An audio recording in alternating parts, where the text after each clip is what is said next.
Estelle is getting right to the point, and she has a question, so let's do it. It sort of concerns me. With Esther, with the whole business between Esther and Mordecai and the anti-Semitism in Persia.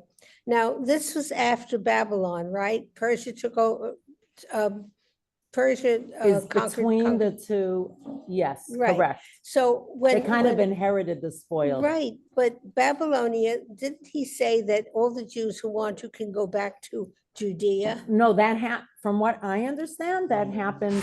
The question was it really anti-Semitic? Thank you so much. In Babylonia? It's okay. They deserve them too. It's cold also on those great chairs. I can't sit on those great chairs. So actually, I believe it was Esther and Achashverosh's son, Daryavush, who was the one who allowed them to come back to Israel to build the second temple. Supposedly, the whole story of Esther happened in between the two temples. Oh, because I thought that the Jews, the Israelites, had the opportunity to go back to Israel, to Judea, then they would not have been in outside Judea to invite anti-Semitism. Well, so here's the thing. So you get exiled, you make your, oh, look, he put the lights on. You make your home in a new land, you're just starting to settle. Even if people were allowed to go back, not everybody went back to build the temple. It's not so easy to keep relocating yourself. So, and they lived in 127 provinces. So even after Daryavush, who was their next generation, it wasn't pre, it was post Megillat Esther, because it was Esther's son. More lights, thank you. So even if you're allowed to, not all of them came. Look, I'm just giving an example. This is not a judgment. Everybody in America, all the Jews can make Aliyah. Why aren't we all making Aliyah? I mean, I did make Aliyah at one point, but I'm here now. Because it's good for us here. We have family here. We know it. We're settled. We have jobs, whatever it is. There's a reason we don't all make Aliyah. There's a reason, even though we could, right? Theoretically, there is the Chok HaShavut, the law of return, and yet all of us are here. So we can imagine that the Jews, even after Esther and Mordecai, they didn't all make Aliyah again. They said it's going to be hard. We're worried. It's true. It's just the thought that I had that they not been in Persia and made Aliyah, they would not have been anti-Semitism. Well, it's easy to rewrite history, but they were just exiled not that long before. So why did they think that it's worth going back? They realized Israel, the Beit HaMikdash had been burnt or whatever it was, decimated. And, you know, it's just hard to believe. It's hard to have hope. So it's great to say, well, why didn't you just run back to Israel at your first opportunity? Not so simple to do that. And by the way, there was anti-Semitism in Israel too, because Nebuchadnezzar exiled them. So even in Israel, there's anti-Semitism from other countries, from neighboring.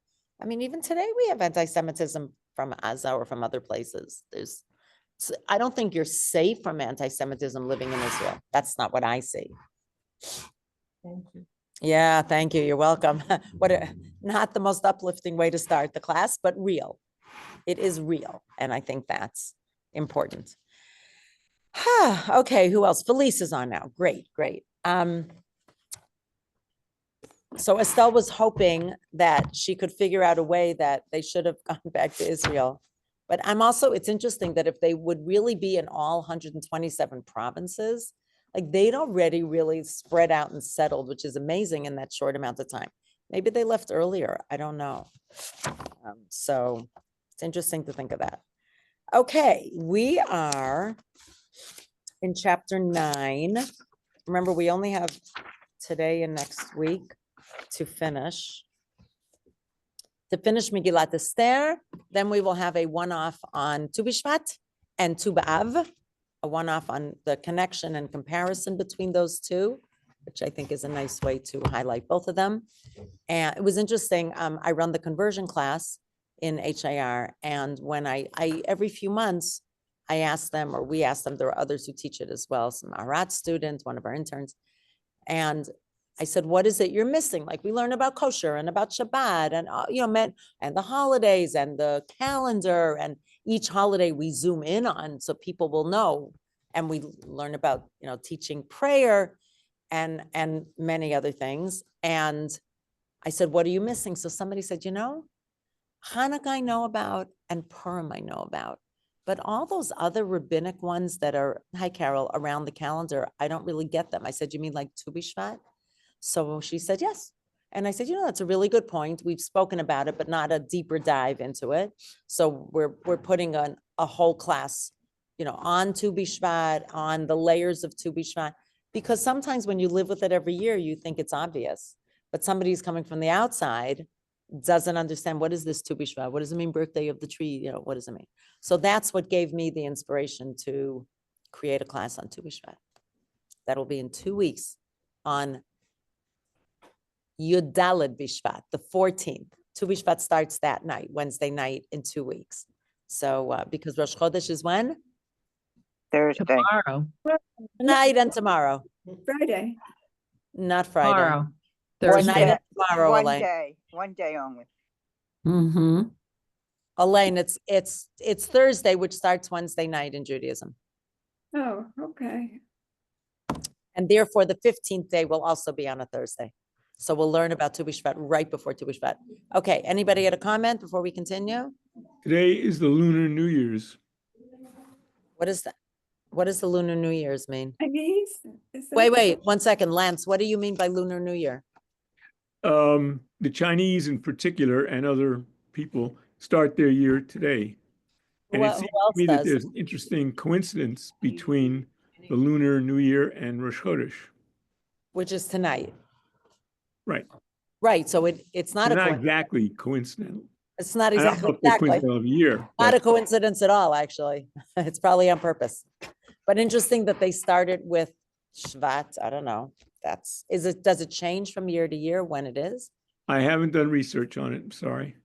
Oh, I thought Ellen maybe says yes. someone else here would know something about it. No, I'm not particularly knowledgeable about Chinese New Year. I'm good on the Jewish one, not so good on, not so holding in the Asian, not my forte. Although my son is a Chinese archaeologist, so he knows about this stuff. Wow. If I had thought, yeah, he teaches in University of Haifa. He's a professor there. Whoa. That's Whoa. fascinating. Chinese archaeology. So he knows a lot about Chinese culture and yeah, he would for sure know about this. So I could ask him. Would you? It's the year of the snake. I can ask him if he has time to, sure, I'll try. Thank you. Yeah, it is wonderful. It's wonderful that he followed something that was important to him and found a job in Israel teaching in a university, which is pretty cool. Not an obvious thing in Israel. There's not that many universities. No, there are a lot of Chinese archaeology scholars. That's what's interesting. There's a world-renowned one in Tel Aviv University and in Jerusalem at Hebrew U. He learned with the one in Hebrew U, but they didn't have in Haifa, University of Haifa. So he's basically started whatever that is. So surprisingly, there are a lot of Chinese, I mean, compared to the country, but they're very high level, very well respected and world renowned. Yeah, kol hakavod to him. Yep, agreed. And he taught himself Chinese. He's like pretty Wow. brilliant. Yeah, I know, not easy, right? Okay. Oh, there you go. Oh, he lives in China. That's a good reason to speak Chinese. And you have somebody to visit if you want to go to China. I was at his wedding. Oh, beautiful. You married somebody Chinese? Yes. Amazing. But Wow. It was a Jewish wedding. A Jewish wedding. Great. I won't go into more details about that. We can talk about that another time. Okay. We are on verse 16, Pasuk Tet Zayin. Tet Zayin. So until now, we were discussing in great detail. By the way, I just want this group to know that because of our conversation last time about Uva Biza lo shalchu et yadam, that they didn't take the spoils, that is what my drasha is going to be this Shabbat.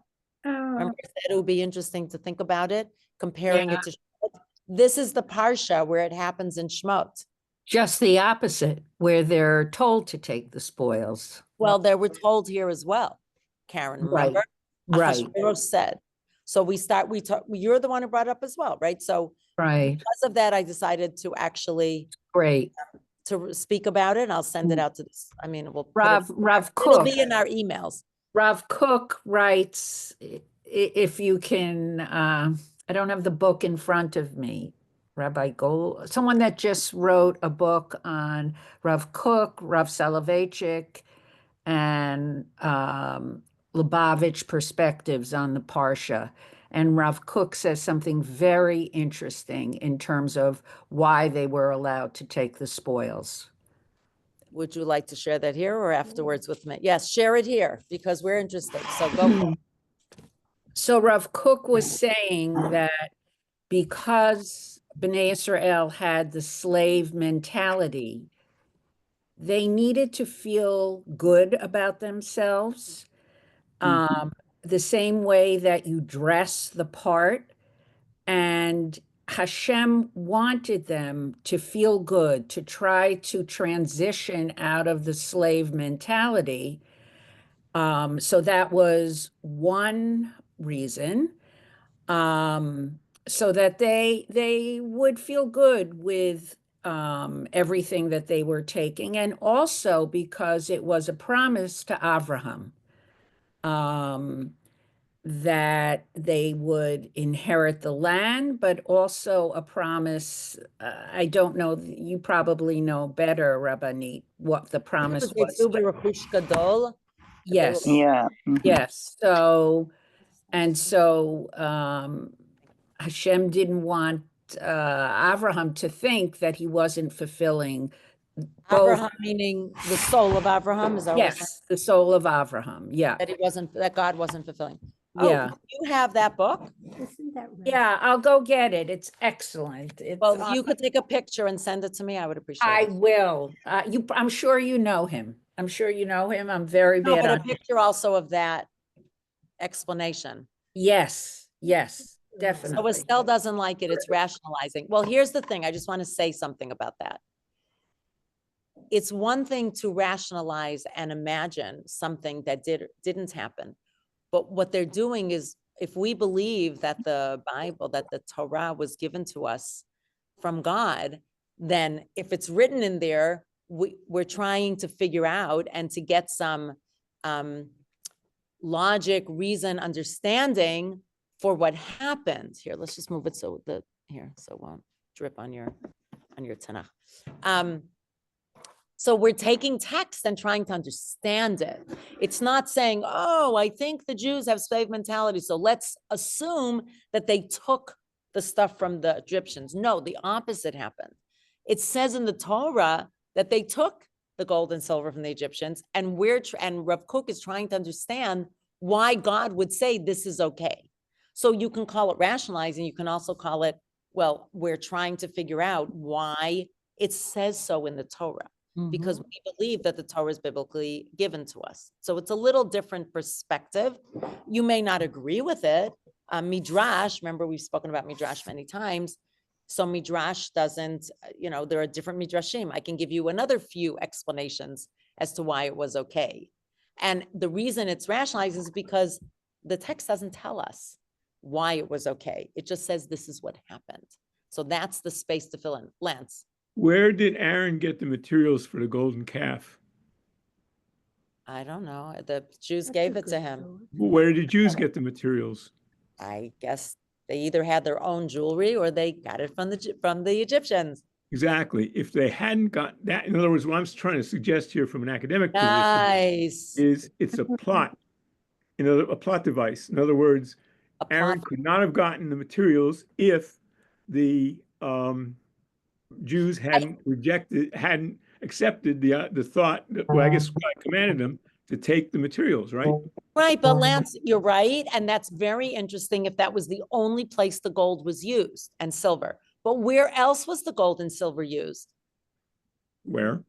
In the tabernacle. Yeah, Mishkan. And the Mishkan is definitely for God. So you could say, well, you did something wrong and then it was kind of tainted. And maybe that's why it planted a seed that you need a new God made of gold.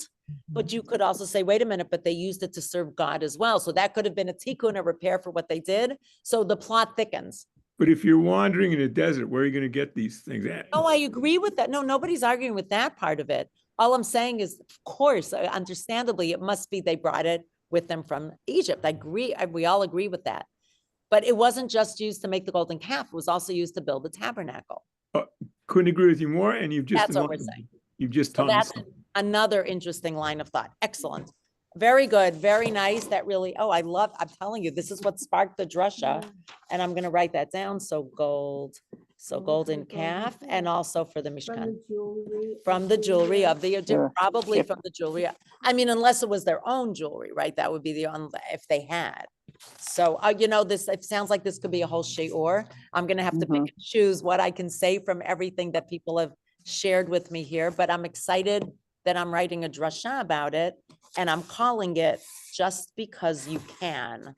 Ravani Because Bracha, just because you can, that doesn't mean it's the right thing to do. Yeah, did the Len. women contribute to the golden No. calf?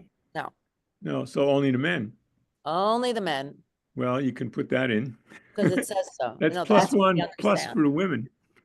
Yeah, Big plus for, plus. oh yeah, the women get a lot, by the way. There are many more things I could tell you, but that's for a different class, Okay. because that would take us. Okay, wonderful So much I conversation. don't know. As I said, chapter 9 has been turned into like the best chapter for discussion, which is really kind of cool. I'm very pleased. Okay, but I do want to finish this week and next week, so we could allow more conversation next week.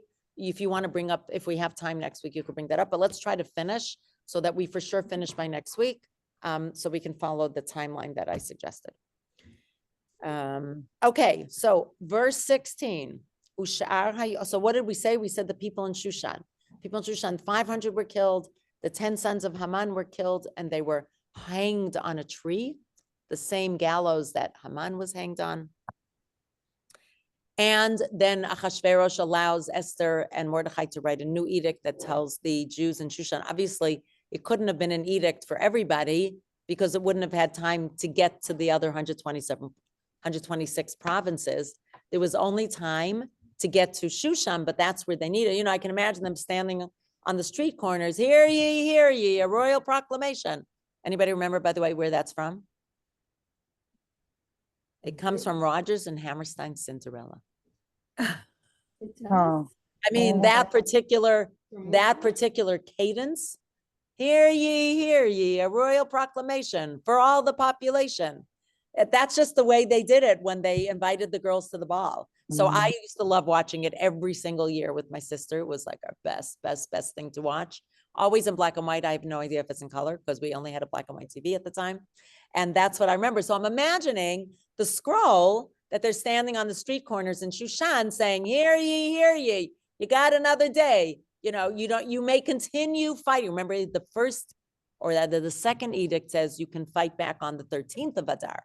It didn't say you were allowed to fight back on the 14th of Adar. And that was what Esther asked from Achashverosh. Please allow the Jews in Shushan to also fight back on the 14th of Adar. Everybody with me? Yes. That's why Shushan Purim is on the 15th of Adar, because they were still fighting on the 14th. Okay, verse 16. Ush'ar Yudim, the other Jews, Asher b'medinot hamelech, who were in the provinces of the king, Nikalu assembled, ve'amod al nafsham, and defended themselves. Literally means they stood on their souls, meaning they I don't know, how would you say this? La'amod al nafsham means you're going to keep defense of your souls, meaning that people shouldn't kill them. V'noach me'oivehem, and they rested from their enemies, meaning whoever they needed to slay, they were able to slay, they slew on the 13th of Adar. So they didn't need to fight back on the 14th of Adar. V'harog b'sonehem, and how many did they kill of their enemies? On the 13th of Adar, Chamisha v'shivim aleph, 75,000 wow. in 126 provinces. So divide that. How much would you get? Anybody have a calculator? I probably do. Let's do a quick calculation.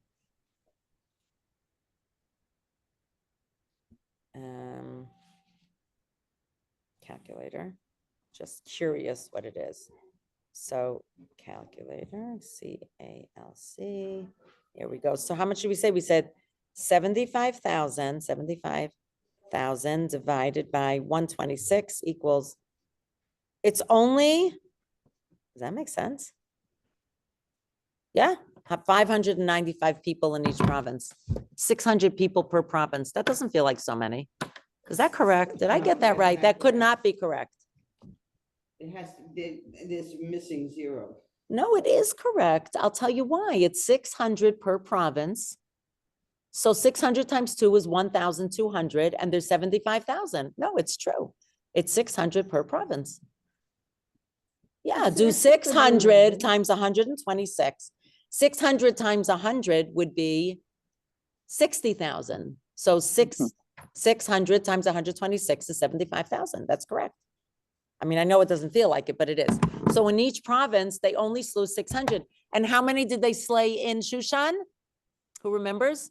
Just a minute ago when I said it? 500. 300. No, yes. 500 on the 13th and 300 on the 14th. Oh, 810. 810. Wow. Nice. Well, 10 is the 10 sons of Haman. Or you could say 811 if you count Haman. So in Shushan, it was 800. And in the other provinces, it was 600 each. That doesn't sound like so many, right? 75,000 sounds like what? But in each province, it was 600. Everybody with me on that? I'm glad we did the math because that feels a way, feels more doable. I never did that before. I never did the math on that. 600 per province. Cool. Look how much I'm learning. Okay. Uvabiza lo shalchu et yadam. They did not touch the spoils, which is the whole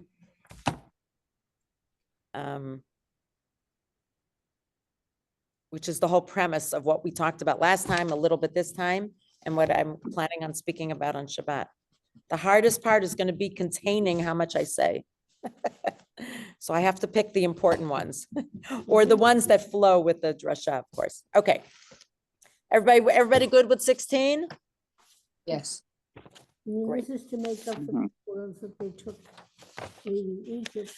So Estelle is asking, is this making up for the spoils? That's what my premise is going to be. And that came out of this group.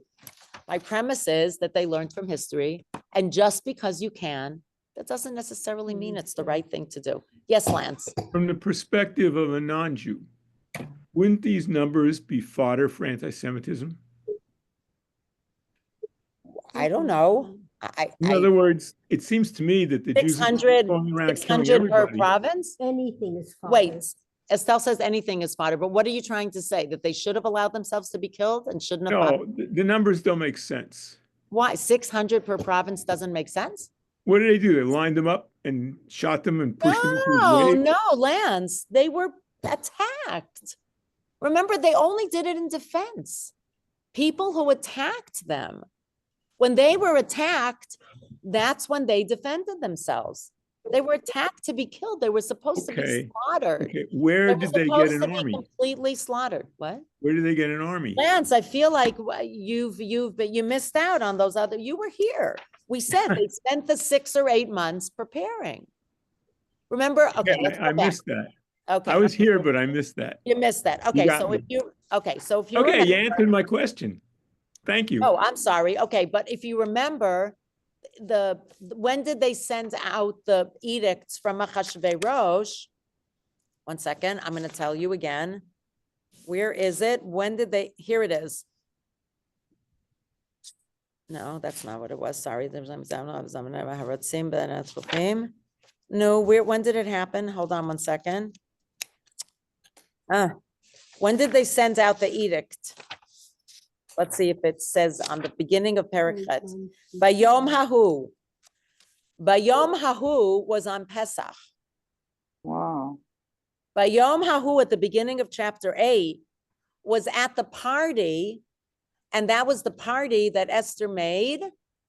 And I think that was the day of the party. Yeah, that's what we said was the day of the party. I'm sorry, I'm going backwards. Sorry. Let's go back. Well, it doesn't really say, but we know that the 3-day fast that the Jews fasted for Esther to go into the king was the 3 days right before Pesach and the first days of Pesach. And then what happened? while all this was happening, remember Mordechai's still wearing sackcloth. And Haman, this is back in chapter 6, and Haman takes off his sackcloth to ride him in the city, parade him in the city. And then Haman is called to the second party. All this is happening on Passover, on Nisan. And then they ask Achashverosh, once it becomes revealed that Haman is trying to kill the Jews, they're allowed to hang Haman. And then Achashverosh appoints Mordechai second in command. And then he says, what else can I do for you? And Esther and Mordechai say, Ima lamelech tov. If you're willing, let us put out an edict that the Jews are allowed to fight back. So they quick. Remember, I described that the clearinghouse, the post office, where they had scribes writing in 127 different languages, and they sent out the ratzim, they had these special horses who were bred for swiftness. So all of this happens by Shavuos, I think. They finish. That's Sivan. I think that was the date.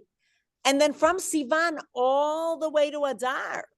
So they now have 9 months to get ready. Do you remember that, everybody? We discussed that. They have 9 months to train themselves.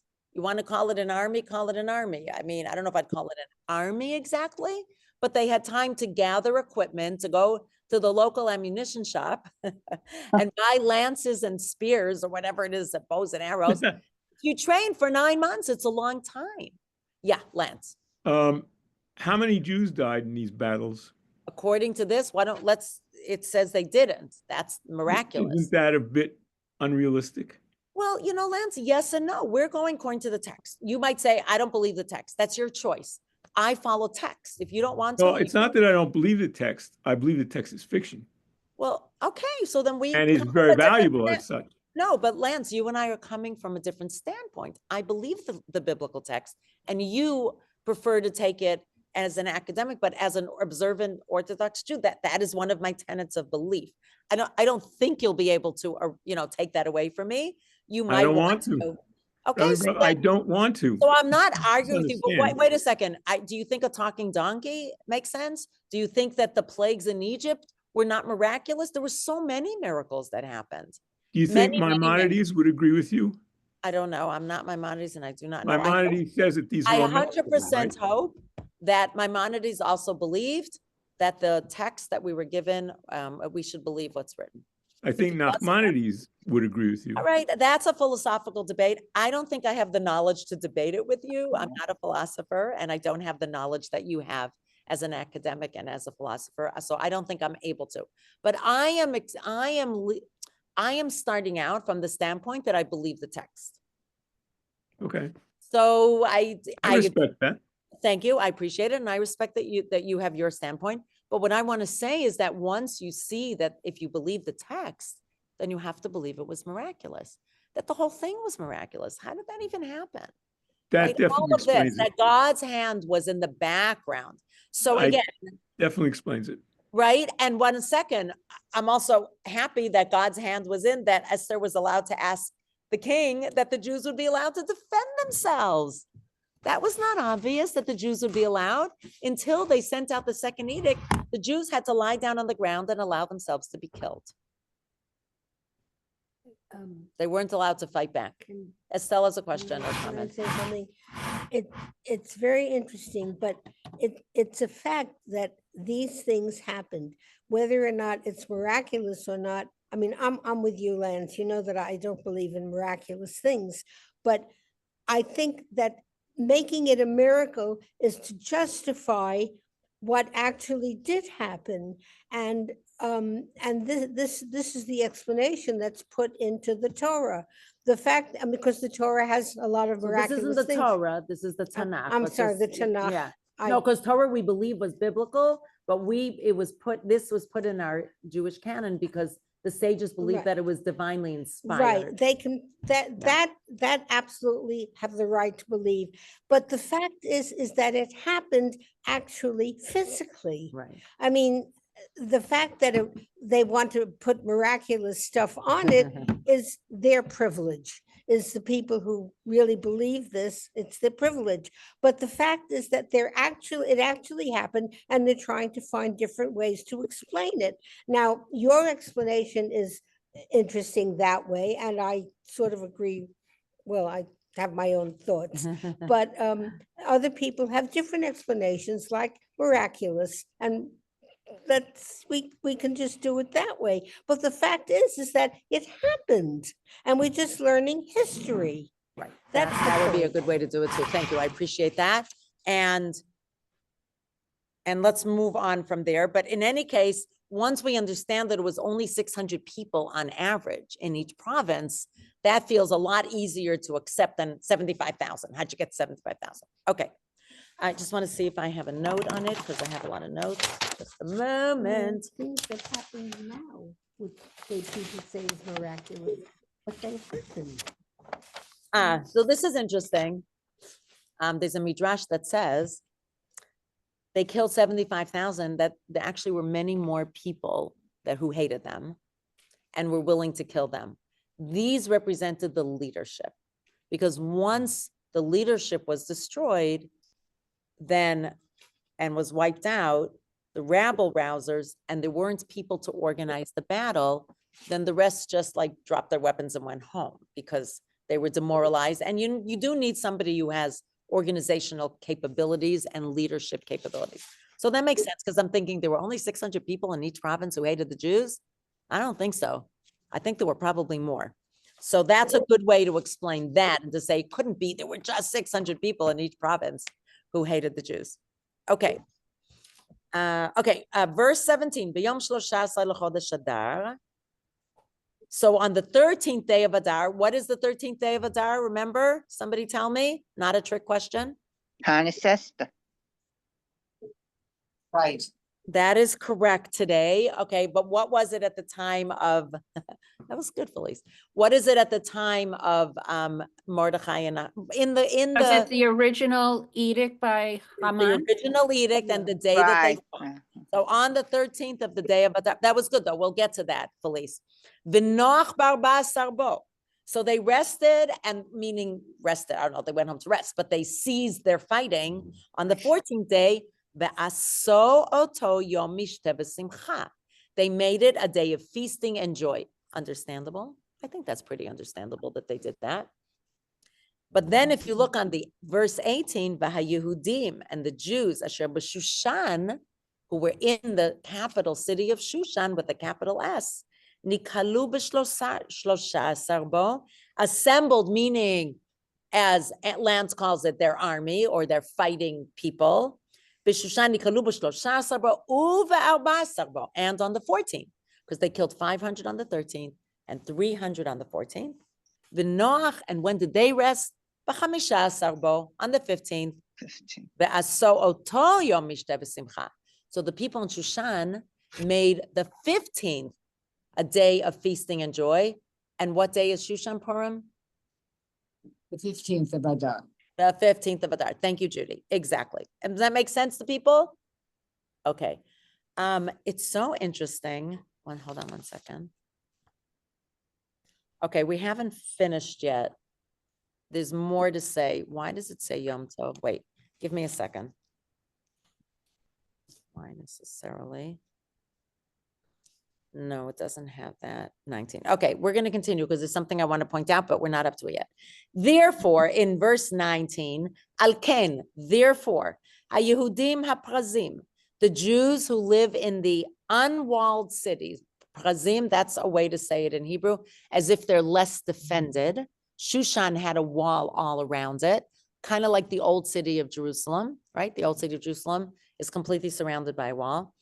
Hayoshvim b'arei prazot, who are in the cities that are unwalled, osim et yom 14 l'chodesh Adar, make the 14th day of the month of Adar simcha, joy, umishte, and feast, the Yom Tov. What is Yom Tov? Holiday. Say more. Good day. A good day, but in Okay. biblical or in halachic terms, what is Yom Tov? It's a day when you're not allowed to do melacha. Yeah. Or it's like Pesach, Shavuot, and Sukkot. So what we learn from this, is that true about Purim today? Nope. No. Purim today is not a Yom Tov, the halachic term. that what people learn from this is that the first year they made it a real holiday. They weren't allowed to do melacha, which is cool. So why did it change? Thank Yeah. you for the question. That's a great. So can we wait and we'll figure it out as we go along? We've just introduced the concept. Let's see what happens as we go along. Umishloch manot ish l're'ehu. And they sent good, yummy foods, portions of food, one to the other. There's a question here. Why doesn't it say matanot le'evyonim? Why doesn't it say gifts to the needy? Let me just see. So so let me just read what it says here. I think that'll be easier. According to the Gemara, the term Yom Tov, okay, the Megillah, the Gemara in Megillah, makes sense, Megillah is there. The term Yom Tov means a day on which melacha work is prohibited. And that year, the people agreed to set Purim on themselves as a day of joy, in which fasting and eulogies, oh, sorry, hold on one second. That the first day, the first year they did it that way, where they didn't do melacha, but people in consecutive years for going forward, like they were so happy the first year that they had to make it a Yom Tov. It was such a joyful event that they said, this is like Pesach. This is like, it could be like Pesach. Let's just take Pesach as an example. And therefore, they created a Yom Tov. But for future years, the rabbis, the sages did not feel that people would accept on themselves another day. Plus, I want to add something. Wouldn't it be weird if it was Yontif outside of Jerusalem and only in Jerusalem was Yontif the next day? That would be so odd and weird. Like that would just be so strange. I can't imagine that happening. According to Halakha on Yom Tov, one is required to enjoy oneself with a festive meal and also make sure the poor should be able to be celebrated properly. Therefore, in the first year, when the Jews celebrated it as a Yom Tov, Mordechai did not need to encourage them concerning matanot levyonim, gifts to the poor, because he relied on the fact that the Jews would anyway do that. Because on Yom Tov, anyway, Jews would give, right? We have that ma'ot chitim, we have before Pesach, where you're supposed to give food, special, and we have other, during Yom Tov, you're supposed to give gifts to the poor. However, when the people refused to accept it as a Yom Tov for posterity, is that forever? Yes. Posterity? Future. Mordechai then decided to make sure that the poor would not be forgotten and instructed the mitzvah of sending them gifts on Purim Day. So in the first year, they didn't need matanot levyonim, which fits so nicely into the text. Because, just one second, Estelle, because the text in verse 19 only says that they sent mishloach manot, that they sent food. And at the end, when Yom Tov is no longer mentioned, then you're going to see they're going to add matanot levyonim. Estelle has a question. A question, is it possible that the rabbis decided since Purim was done outside of Israel, they only wanted the holidays that are celebrated in Judea to be permanent holidays? Oh, it is a permanent holiday, just not Yom Tov. Yom Tov, they wanted it only if it emanated from Judea as opposed to outside Judea. That's interesting, except possible? Pesach emanated from the Exodus, which is outside of Israel. Well, that's true.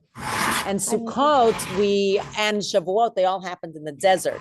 So you could say it was on, and it's biblical. So you might say, okay, but that is the reason that we don't say Hallel on Purim and we say it on Hanukkah. Because Hanukkah happened in Israel, Purim happened outside Israel. 1 second, Lance. Yes, Ellen. We can go back to the whole book Of Esther. yeah. This is the book that God is not mentioned. Yeah. And maybe if God is not Directly involved. That's interesting. overtly. That's a great answer. Love it. If God is not obvious, wow. I love that. That's a really beautiful answer. That fits so nicely. Yeah. Nice. See how we write Midrash? So here's how you write Midrash. You find an explanation that makes sense, that fits the text, which is what Estelle said. If you take the text, you're finding a rationality or a story or something that makes sense.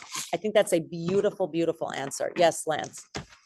Are you familiar with the concept of the superiority of the land of Israel? Yeah. And Yeah. that means that any mitzvah you do outside the land of Israel doesn't count. Mm, No. Nachmanides. so maybe I don't think so. I don't think that's true because we're commanded to keep Shabbat outside of Israel. It doesn't not count that you make Well, it's Kiddush, you keep practice. Shabbat. Practice. I think that's true for other things. I disagree with you. Maybe if Ramban says that, I don't know, I'd have to look it up.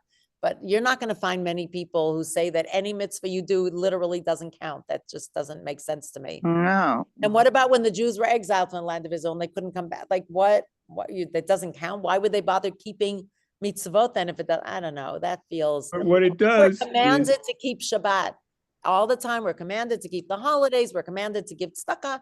We're commanded to wrap tefillin wherever you are. I mean, men, we're commanded to well, okay, Torah. the Karaites, the Ethiopian I know, but- Ketha, the Samaritans, and the Nigerian Jewish Igbo do not lay tefillin Okay, I don't know why they don't, and that's fine, but that's not what we because follow. they're Jews who don't follow rabbinic Judaism. But that's not rabbinic. That's Well, biblical the- to put on tefillin. That's confusing to me. Samaritan- Well, that's an interpretation. It is. No.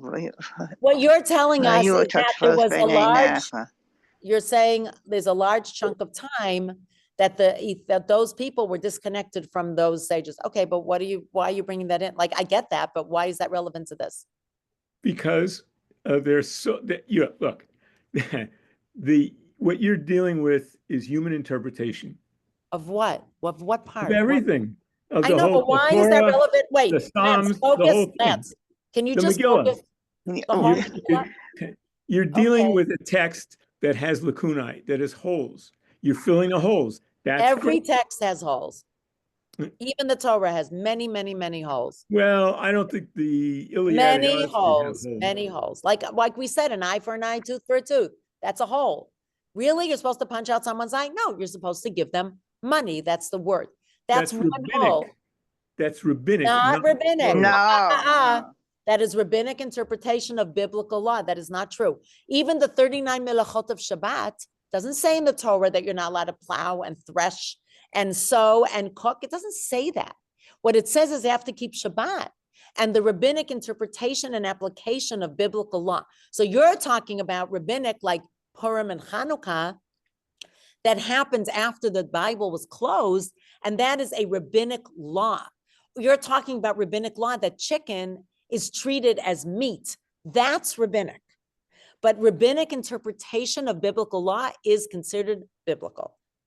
Well, what You about might not like that? You might what not about the accept it. commandment? Okay, what I'm about not the ta- It commandment doesn't that- matter.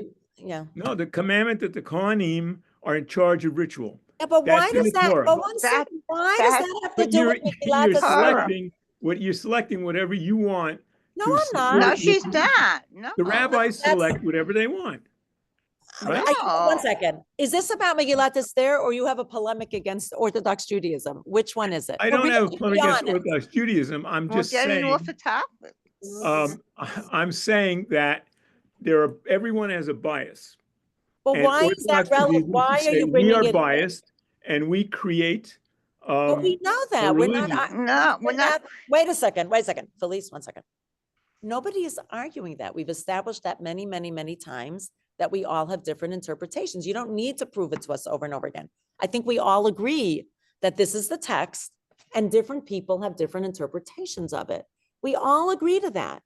We're not arguing that point. I'm not sure what point you're trying to bring here that's additional to that point. But what I'm saying is, I think Estelle agrees with me. There are things within the Torah, within the Tanakh, within the commentaries, within the responsa, that simply don't make sense to someone who questions it.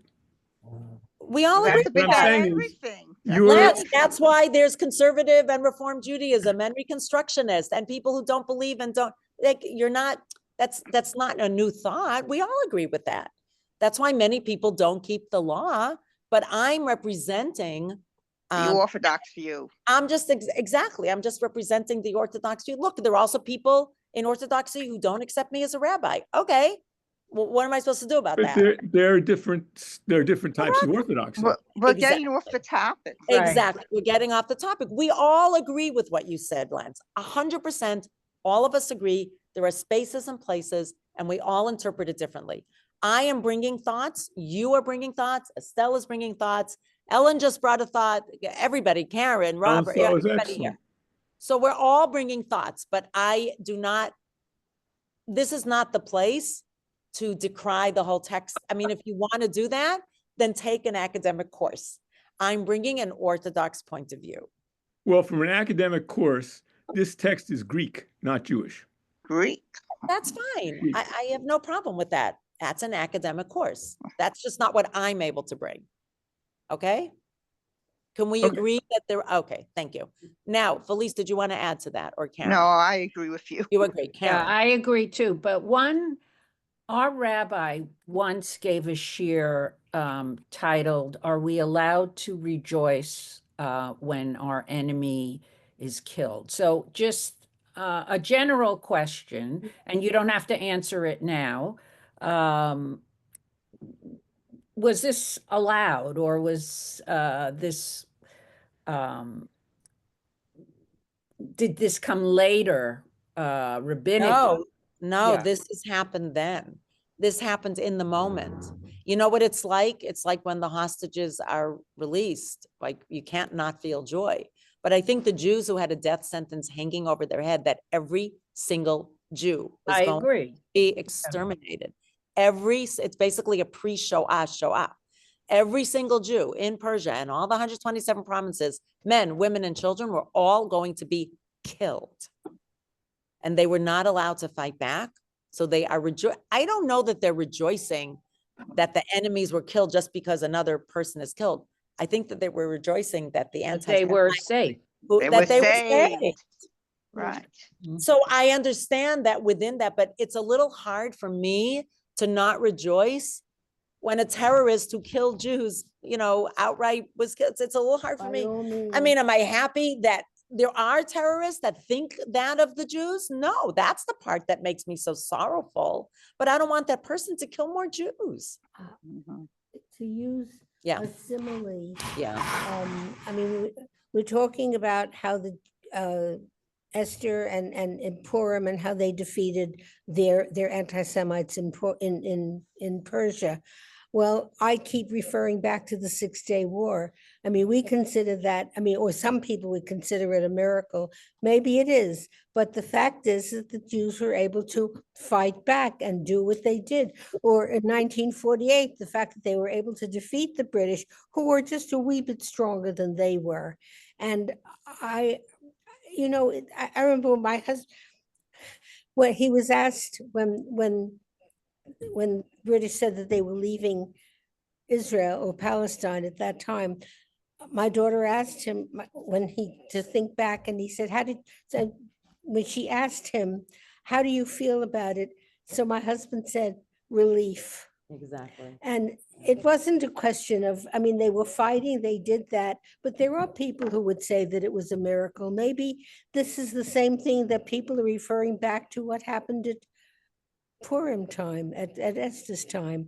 I can't help but compare the miracle of that time and the miracle of that. And I do not believe in miracles. And I do not believe that God, whatever it is, but the fact is that it happened, and that we have to accept. Right, like the 6-Day War, for example.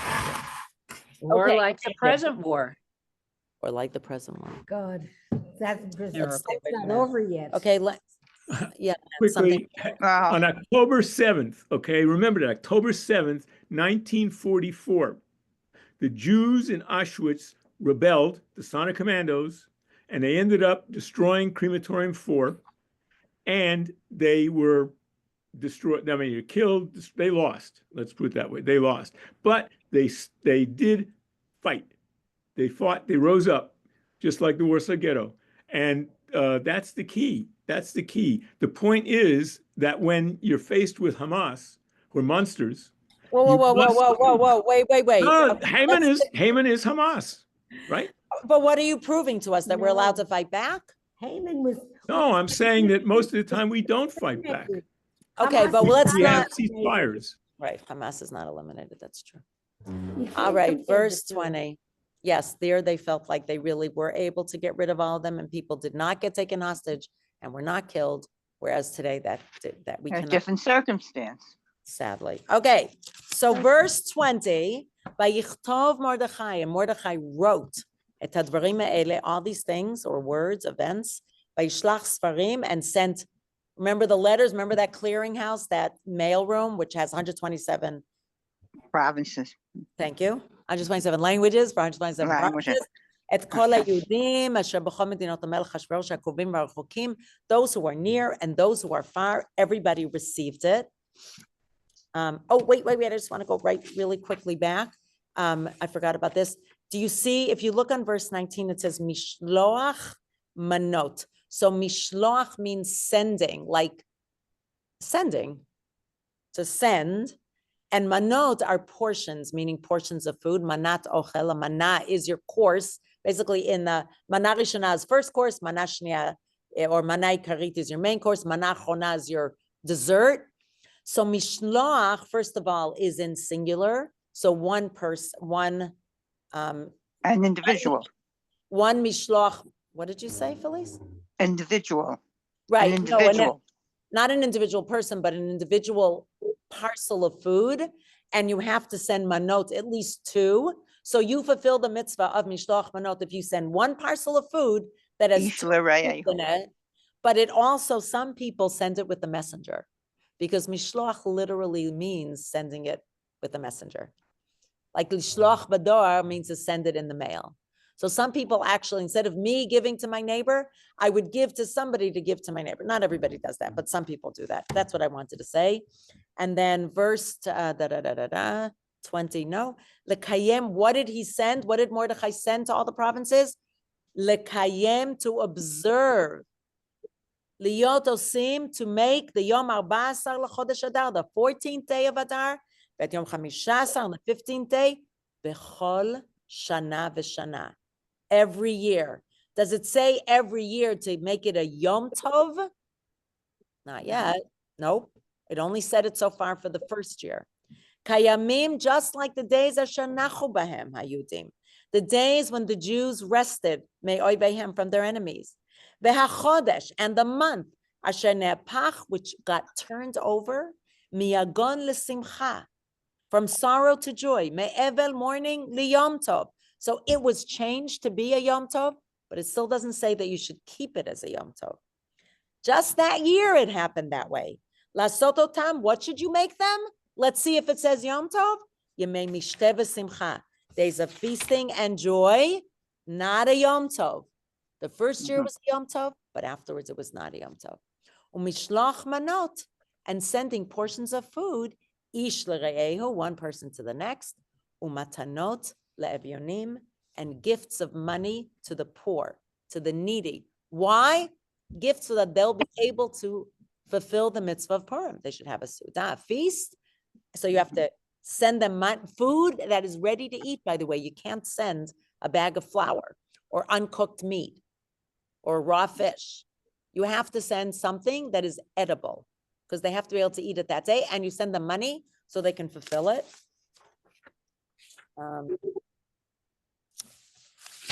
22. Did I do 22? Yes. What is what? What is it called if it's not a Yom Tov? It's called Chag. I don't know. The holiday. That's a good question. Chag? Yemei mishteh v'simcha. You're right. Chag would be as well, but Yom Tov is a halachic term. Right. So we call it Chag Purim and Chag Chanukah. Okay. It's a little. So anybody here ever eat kreplach? Yeah. What, Yes, sure. When do you know what days we eat kreplach? I'm going to finish with this. Okay. Anybody know what days we eat kreplach? Purim 3 days a year. One is Purim. and What other Sukkot. day? Sukkot. Erev Yom Kippur is the second one. When's the third one? Sukkot. Nope, close. Hoshana Rabbah. Hoshana Rabbah. Those are 3 days that are called Chatzi Chag, half of a holiday, meaning it has elements of holiday in it, but not overtly that you're not allowed to do melacha. So therefore, some people eat kreplach because one of the signs of a holiday is eating meat. And when you eat kreplach, it's hidden within the dough. My That's mother interesting. always made kreplach for Erev Yom Kippur. We had it in our Sudam of Seket. We had kreplach in our soup. And on Hoshana Rabbah, Maybe she froze it from Yom Kippur, I don't know. And on Purim, we always had kreplach. So you could make stuffed cabbage. You could do something else, anything you use to signify. That's where it came from, just so you know. That's the source of making kreplach, that it's a chatzi chag. It's a hidden Oh. meat dumpling, exactly, but you don't see Stuffing. the meat. You only see the dough. You can't see the meat. That's the point. You can't see the side of a dumpling until you. That's eat the it. point, right? That's why. Kreplach are delicious, by the way. I can't eat them because I'm gluten-free, but they're delicious. So that will be the last thing that we learned today. And next time, we're gonna finish 23 till the end of verse 9, of chapter 9. We still have quite a few psukim and chapter 10. Okay. Next week, first we're gonna learn and then we'll discuss. So we make sure we finish, okay? Can you give me your phone number so I can text? Are you okay with that? So I can 100%. It's text? in the bulletin, it's everywhere. No Oh. problem. Okay, It's on the website okay, here. all right. But I sent it to you anyway. A question. What does Tehillim Misugal? Have you heard that term? Not at I all. Tilim is in plural and misugal is sgula maybe. Misugal means you have the ability to do something. Sgula Okay, that means goes like with a merit. So Tehillim Sugal? No, Uh, no, sgula maybe. I don't know. I've never heard that. Why don't you, when you find it, send it to me because I've never heard it. Yeah, it's in a song and I Oh, say a lot of Tehillim. And so when you know, find the song, send me a link to the song. I'll look it up. okay, definitely. All right, my friends, come next week for the last class on Megillat Esther. I will. And to be continued. Very good. Thank you. Awesome. You Great guys class were as great. always. Thank you for the Thank you. conversation. It was amazing. Bye-bye. Hi, ladies. Thank you. Thank you. Have a good week. Thank you. My